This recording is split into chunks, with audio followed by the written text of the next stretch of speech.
I'm still alive. It's been a while, and here I am to give a decent update. I've got some stuff here that I've 3D printed, which is partially why this took so long. So these guys here are little anchors to anchor zip ties. So I'm going to put double-sided tape on one side, stick it to where it needs to be, and it'll give me an area to put zip ties so I can actually have somewhere to hold cables.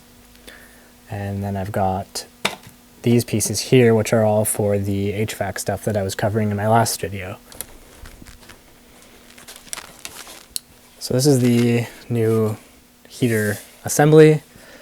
Coolant goes in here, fills the something similar to a radiator, full of warm coolant.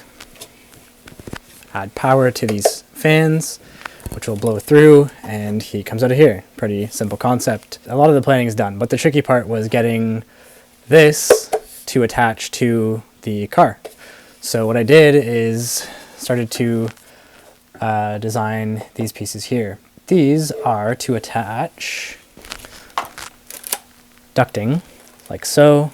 And then I have two sizes of adapters that I've created here, which will then also get the ducting, and then this will attach to and adapt to the OEM ducting that is under the dash. I'm going to change one side here. At first I was going to stagger all of these, but this one here is too close to where the adapter needs to be, so there's not enough space to articulate the ducting. With this here, it'll have enough of a smooth transition.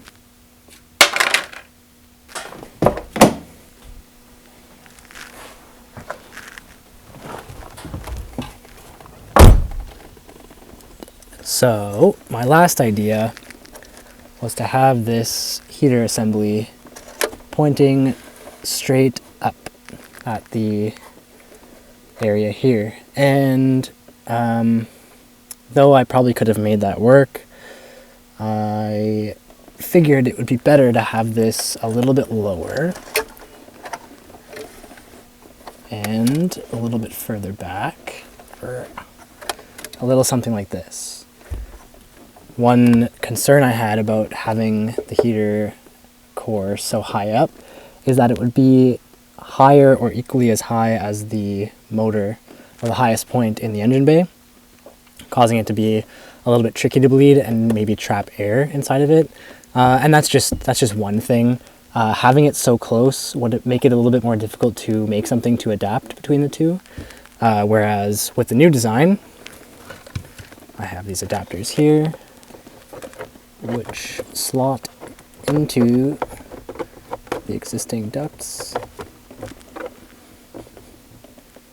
like so. And then I can use the ducting to then easily clamp to each corresponding hole for the duct. There'll be 4 of them.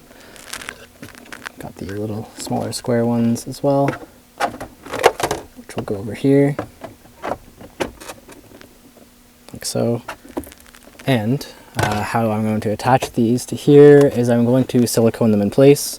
The reason being is the silicone will be hopefully airtight. It should handle the heat, and it's also somewhat easily reversible. If I ever need to pop these out, I can scrape away the silicone, peel it away, and should be back to a clean slate. Today's agenda, I need to prop the heater unit where I want it to stay, and then I'm going to build brackets from here to attach to back here. So I've got a riv nut insert here and another one over here. Okay, so it's a little tricky to point out here, but here's a little bracket that I whipped up. There you go. So a little zigzag thing, and that will allow me to weld a piece from here to this part here.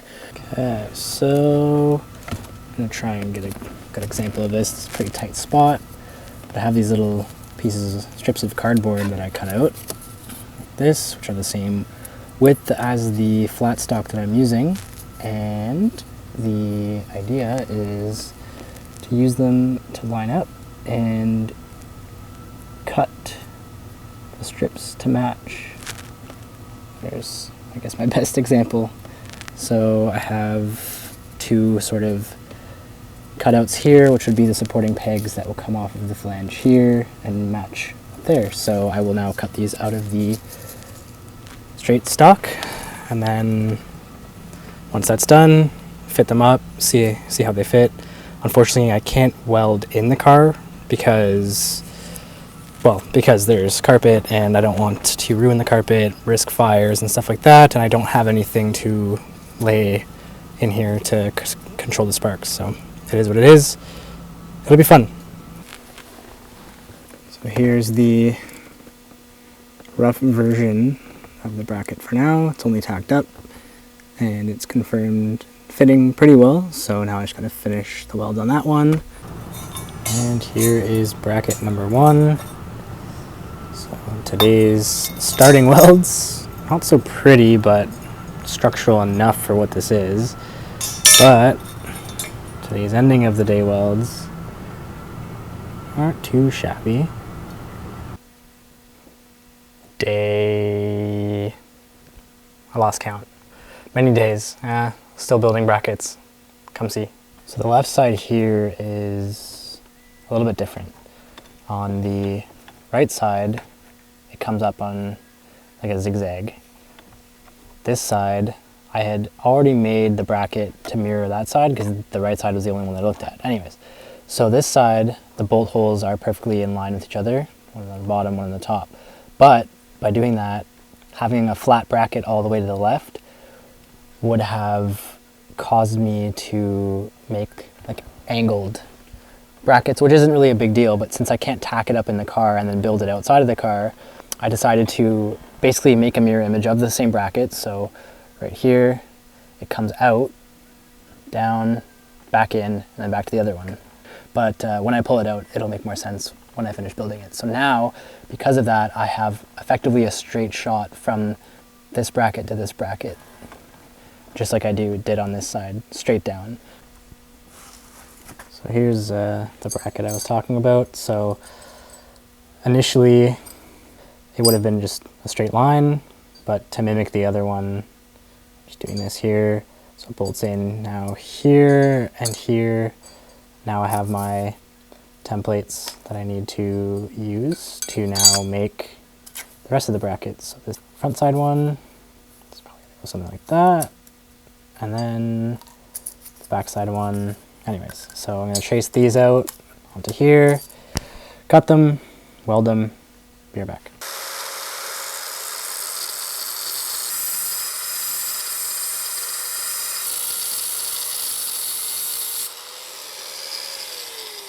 So here's bracket number 2, tacked up.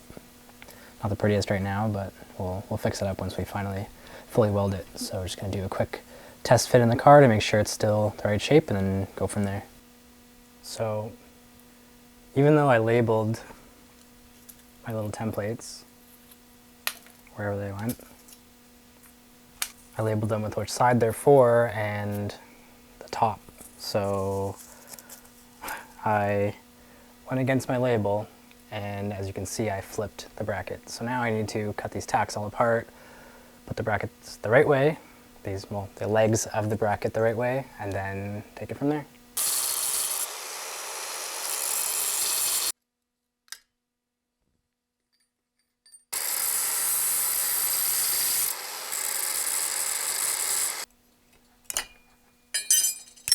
So take 41, I finally have the bracket in its final shape. So now I'm just going to go through, finish running a bead on either edge, and then paint it, and then finally put it in the car for good. So while the paint's drying on the last bracket, I decided to start installing the duct adapters. And so my idea of siliconing them in place seems to be working pretty well. So what I did is I did a bead around it first onto the duct itself, and then mushed it in there, and then did a nice smear all around to seal it in. So now to finish the rest of them. Well, silly me, I forgot to buy more hose clamps that are the appropriate size. I have many around the garage, but they're all like 1 inch and under. So I need to get some that are capable of 3 inches. This is to get a visual. Hopefully you can see the vision. I'm gonna end it here. This video has been getting kind of long and I've been working on it for quite some time and I want to upload something. So this is going to be part 2 of the heater install. Still waiting for a couple more parts. I'm going to need the full fittings and hoses to finish plumbing the coolant into the assembly. And I need to do wiring. So part 3 will cover the plumbing and wiring of the unit. So yeah, that's it for this video. I know a lot of the angles are pretty shit and dark, but it's kind of working with what I got. My camera's a bit too big to fit in that area well to get good shots of that, but with the wiring stuff and the plumbing, that'll be all out here and in the engine bay area. So be more brighter, better shots and a little bit more exciting because hopefully by the end of the next video I'll be able to actually have this whole unit functioning, hopefully enough to get some heat out of it. So that's it for now.